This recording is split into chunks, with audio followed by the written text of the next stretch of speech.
Good morning बच्चों।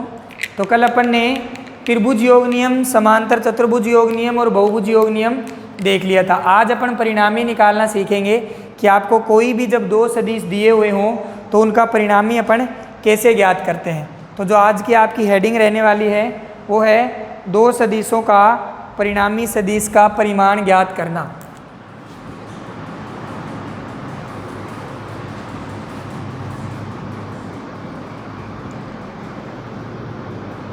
दो सदिशों के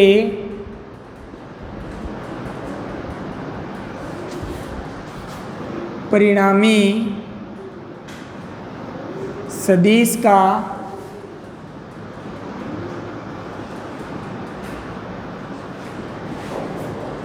परिमाण ज्ञात करना। ठीक है, तो बहुत ही ध्यान से देखेंगे। दो सदिशों के परिणामी सदिश का परिमाण ज्ञात करना। आपको कोई भी दो सदिश गिवन होते हैं बेटा, और उन दोनों सदिशों का आपको परिणामी ज्ञात करना पड़ता है। ठीक है, तो अभी अपन पहले डायग्राम बनाते हैं। यह आपको एक सदिश दे दिया P। कौन सा सदिश दे दिया? P। ठीक है, और एक दूसरा सदिश हमें दे दिया Q। ये हमें सदिश दे दिया Q। अब इन दोनों का परिणामी कौन सा आएगा? त्रिभुज योग नियम से यही तो आएगा। ये इस त्रिभुज योग नियम से ये इनका परिणामी आ गया R equal to P plus Q। हमें इसका क्या ज्ञात करना है? परिमाण ज्ञात करना है। ठीक है, तो ये कोण आपने मान लिया अल्फा है और ये कोण मैंने मान लिया थीटा है। अगर मैंने माना है तो इसको अपने को ज्ञात भी करना पड़ेगा। इसको नेमिंग कर देते हैं, ये A, ये B और ये C। अब हमने P को आगे की ओर बढ़ाया है। ठीक है, तो हमने बिंदु C से इसके ऊपर एक लंब डाल दिया, ये वाला लंब अगर डाला है तो ये कोण कितना हो गया आपका? 90 डिग्री। ठीक है, और इसको मैंने नाम दे दिया D। यह आपका डायग्राम हो गया। अब अपन ध्यान से देखेंगे, ये इसका मान है Q। हमें BD का मान निकालना है और हमें CD का मान निकालना है। ठीक है, तो अब in triangle BCD, in triangle BCD, ठीक है, हमें थीटा पता है। अगर ये सदिश Q है तो इसका परिमाण, वेक्टर Q का परिमाण कितना होता है? अगर अपन बात करें तो Q का परिमाण आपका कैसे लिख सकते हो? इसको Q से लिख सकते हो, मैंने बताया हुआ है। वेक्टर P को अपन कैसे लिख सकते हैं? P से लिख सकते हैं। ठीक है, और वेक्टर R है उसको अपन किससे लिख सकते हैं? R से। ओके, नोट ओके बेटा, लिख सकते हैं सर। अब त्रिभुज BCD में देखो, ये जो है सदिश Q, इसका परिमाण कितना है Q? तो इस भुजा की लंबाई कितनी हो गई? Q। तो हमारे पास BC का मान कितना हो गया? Q। हमें BD का मान निकालना है, तो हमें थीटा पता है और कर्ण पता है, क्योंकि 90 डिग्री के सामने वाला कौन होता है? कर्ण। और हमें क्या निकालना है? आधार। तो आधार किसके अंदर आता है? कोस थीटा में आता है। कोस थीटा क्या होता है? आधार बटे कर्ण। तो यहाँ से कोस थीटा इक्वल्स टू आधार बटे कर्ण। ठीक है, कोस थीटा का मान, आधार आपका कितना है? BD। कर्ण आपका कितना है? BC। तो यहाँ से BD किसके बराबर आ जाएगा? BC कोस थीटा के। और BC का मान हमारे पास कितना है? Q। तो Q कोस थीटा, ये हमारे पास आ गया BD का मान। बहुत बढ़िया सर। ठीक है, इसी प्रकार हमें CD का मान निकालना है। CD किसके बराबर होगा? साइन थीटा किसके बराबर होता है? लंब बटे कर्ण के। तो साइन थीटा इक्वल्स टू, लंब आपका क्या है? CD और कर्ण आपका क्या है? BC। तो यहाँ से CD का मान किसके बराबर आ गया? BC साइन थीटा के।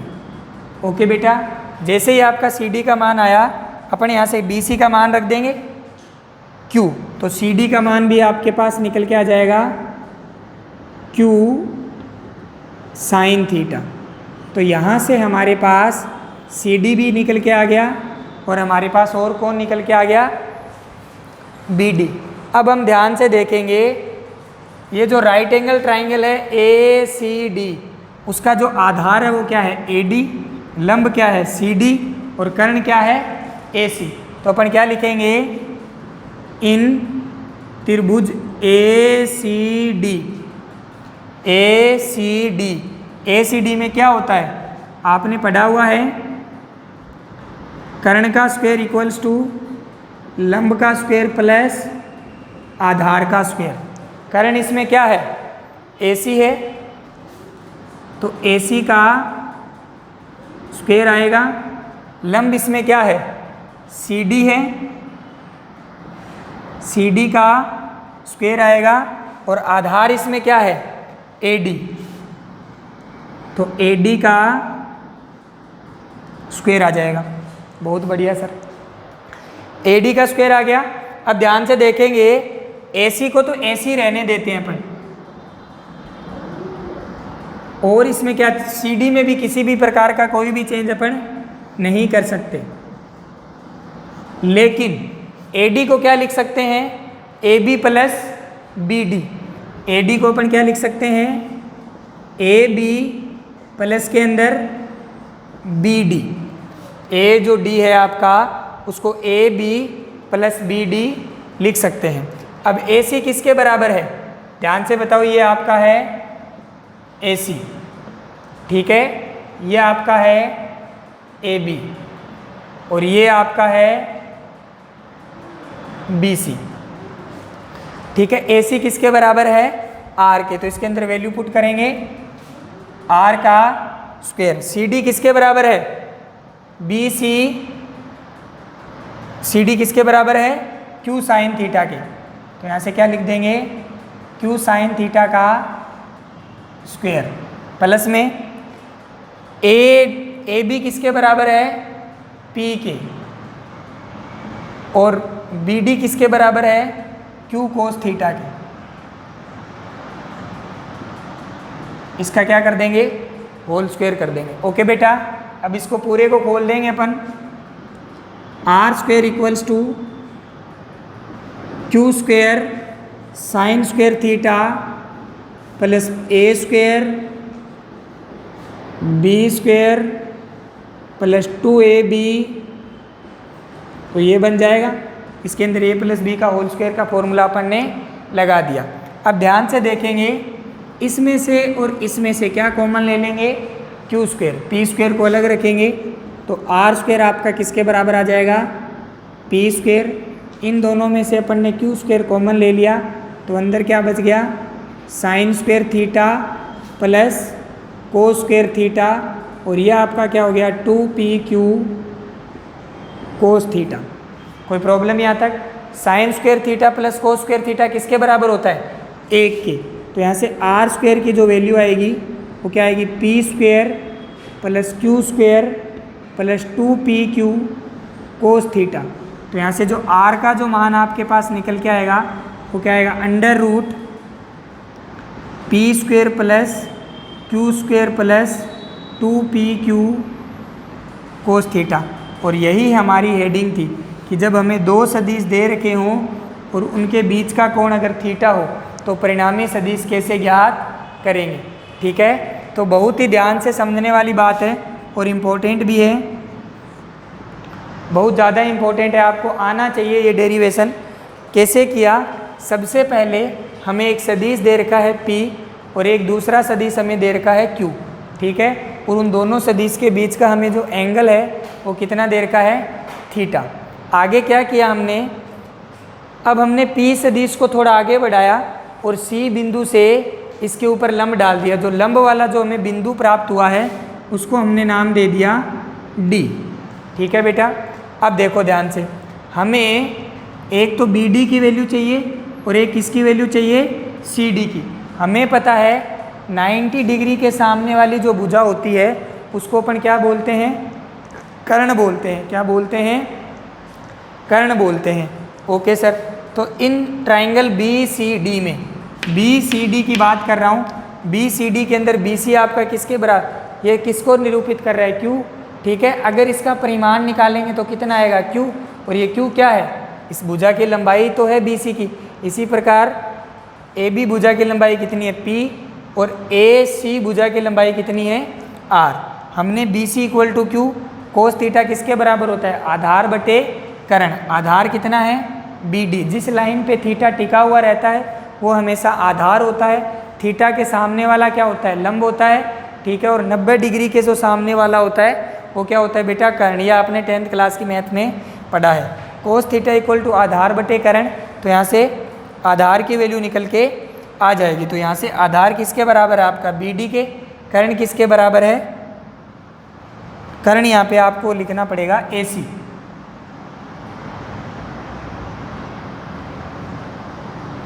नहीं सही है,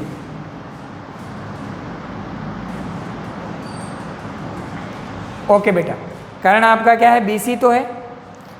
इस त्रिभुज बी सी डी के अंदर बात कर रहे थे, तो B D equal to B C cos theta. B C का मान कितना है, क्यू, तो बी डी किसके बराबर आ गया, क्यू कोस थीटा के। इसी प्रकार अगर अपन इसी त्रिभुज के अंदर बात करेंगे साइन थीटा की, तो साइन थीटा किसके बराबर होता है, लंब बटे कर्ण के। थीटा के सामने वाला क्या होता है, लंब। तो सी डी अपॉन कर्ण क्या है, बी सी। तो इसी प्रकार C D equal to B C sine theta. तो बी सी का मान हमें पता है कितना है, क्यू है। तो C D equal to Q sine theta. अब अपन इस बड़े वाले त्रिभुज की बात करते हैं, ए सी डी की। तो हमें पता है कर्ण स्क्वायर किसके बराबर होता है, लंब स्क्वायर प्लस आधार स्क्वायर के। तो सारी वैल्यू इसके अंदर रख दी। कर्ण किसके बराबर है, ए सी के बराबर है। लंब किसके बराबर है, सी डी के बराबर है। आधार किसके बराबर है, ए डी के बराबर है। ए डी को अपने दो पार्ट में डिवाइड कर दिया, एक तो ए बी और दूसरा बी डी। तो इसको अपन क्या लिख सकते हैं, A B plus B D का होल स्क्वायर। ठीक है, अब अपन ने आर सभी की वैल्यू इसके अंदर पुट की और ए प्लस बी के होल स्क्वायर से इस फॉर्मूले को खोल दिया। फिर इसमें से क्यू स्क्वायर कॉमन ले लिया, ये बन गया। और फाइनली जब इसका स्क्वायर हटेगा तो अंडर रूट लग जाएगा। आई होप आपको समझ में आ गया होगा। इसका स्क्रीनशॉट ले लीजिए, बहुत ज़्यादा इंपॉर्टेंट फॉर्मूला है ये, हर एग्ज़ाम्स में पूछा जाता है।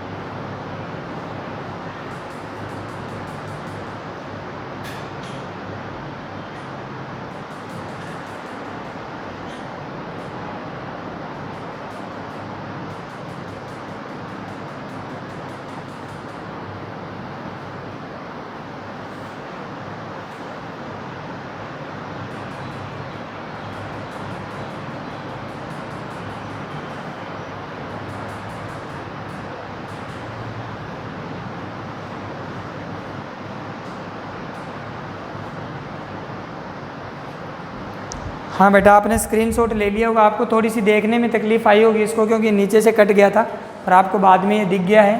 तो थोड़ा ध्यान से नोट करना है इसको। ठीक है, तो इस प्रकार से हमें किन्हीं भी दो सदिशों का परिणामी पूछ सकता है। ठीक है, अब इसी को आगे कंटिन्यू करते हैं। इसी को अपन आगे देखते हैं कि इसके अंदर और क्या क्या आपसे पूछा जा सकता है। अभी इसके अंदर और क्या पूछ सकता है,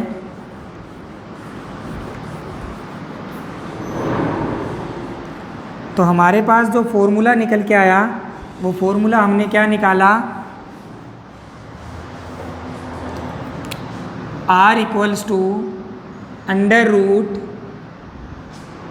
P square plus Q square plus 2pq cos theta. ये हमने दो सदिशों के परिणामी का फॉर्मूला निकाल लिया। थीटा क्या है, दोनों सदिशों के बीच का कोण। अब अपन बात करते हैं कि यदि सदिश P और सदिश Q एक दूसरे के समांतर हो जाए।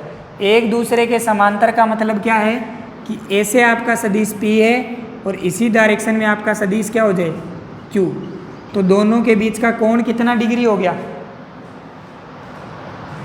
दोनों के बीच का कोण कितना डिग्री हो गया, थीटा इक्वल टू 0 डिग्री। तो अपन बोल सकते हैं केस फर्स्ट के अंदर यदि वेक्टर P व वेक्टर Q एक दूसरे के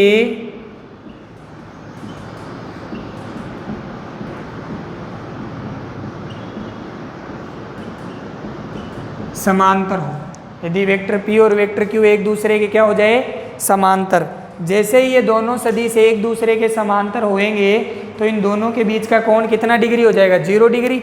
अब अपन यहाँ पे रखेंगे 0। तो पहले तो अपन बात कर लेते हैं कोस 0 की जो वैल्यू होती है वो आपको सबको पता है 1 होती है। तो उस फॉर्मूले के अंदर अपन 0 पुट करते हैं तो r equals to √p² plus q² plus 2pq cos 0। ठीक है, तो यहाँ से हमारा क्या निकल के आएगा, p² plus q² plus 2pq cos 0 का मान कितना रख देंगे, 1। इसके अंदर जब वैल्यू अपन पुट करेंगे तो ये किसका होल स्क्वायर है, p प्लस q का। तो इसको अपन ऐसा लिख सकते हैं p प्लस q का होल स्क्वायर। तो यहाँ से जो r की वैल्यू आएगी वो कितनी आ जाएगी, स्क्वायर हटेगा तो अंडर रूट भी हट जाएगा, तो p प्लस q। और ये जो मान होता है ये अधिकतम मान होता है, कितना मान होता है, अधिकतम। r maximum equals to p plus q। यदि दो सदिश एक दूसरे के समांतर है तो समांतर की कंडीशन क्या होती है कि उन दोनों सदिशों के बीच का जो कोण है वो कितना डिग्री है, 0 डिग्री। और जैसे ही आपने 0 डिग्री लिया तो कोस 0 का मान कितना हो गया, 1। तो p² plus q² plus 2pq cos 0 value जैसे ही आपने इसके अंदर पुट करी तो यहाँ से आपका r मैक्सिमम का मान निकल के आ जाएगा। इसी टाइप से कभी कभी इसके अंदर क्वेश्चन क्या पूछता है कि यदि दोनों सदिश एक दूसरे के लंबवत हो, लंबवत की क्या कंडीशन बनेगी, ध्यान से देखेंगे जरा। तो लंबवत में ये आपका सदिश P और ये आपका सदिश क्या हो जाए, Q। तो इन दोनों के बीच का ये कोण कितना डिग्री हो गया, 90 डिग्री। और अगर कोण 90 डिग्री है तो थीटा इक्वल टू आपने कितना लिया, 90। और कोस 90 कितना होता है, 0, ये हमें पता है। तो इस फॉर्मूले के अंदर जहाँ जहाँ 0 आ रहा है वहाँ अपन क्या पुट कर देंगे, 90। तो जैसे ही कोस 90 पुट करेंगे ये क्या हो जाएगा, कोस 90 0 होता है। और किसी भी संख्या से अगर आप 0 को मल्टीप्लाई करोगे तो इतना तो आपको पता ही है कि क्या कर देती है उसको, 0। तो r equals to √p² plus q²। और ये बात सही भी है, यही तो आप पढ़ते हुए आए हो। ठीक है, जो आप त्रिकोणमिति के अंदर जितने भी फॉर्मूले पढ़ते हो, कर्ण स्क्वायर बराबर क्या होता है, लंब स्क्वायर प्लस आधार स्क्वायर। तो यही तो ये फॉर्मूला बनता है कि जब दो सदिश एक दूसरे के क्या हो, लंबवत हो। तो अगर लंबवत होगा तो इस प्रकार से आपका थीटा कितना डिग्री हो जाता है, 90। कोस 90 का मान क्या हो जाएगा, 0। जैसे ही आपने कोस 90 का मान 0 पुट किया तो r equal to √p² plus q²। इसको क्या कर दिया इसने, 0। तो यहाँ पे आपका ये बन जाएगा। स्क्रीनशॉट लेते रहना साथ में। यह आपका केस कौन सा था, सेकेंड। ठीक है, इसी प्रकार अपन इसके अंदर अगर तीसरे केस की बात करें, ठीक है, तो तीसरा केस इसके अंदर कौन सा बन जाएगा, यदि दोनों ये आपके सदिश, यदि वेक्टर P और जो वेक्टर Q है ये दोनों एक दूसरे के प्रति समांतर हो जाए। ठीक है, तो अपन अभी बात करते हैं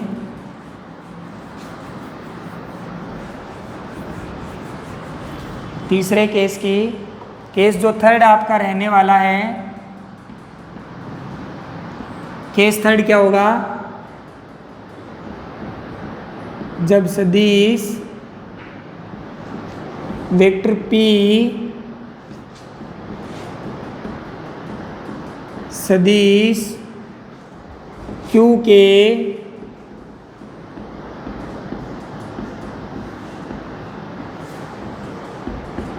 प्रति समांतर हो। इसका मतलब सदिश P और सदिश Q के बीच का कोण कितना डिग्री हो जाए, 180 डिग्री, इस टाइप से।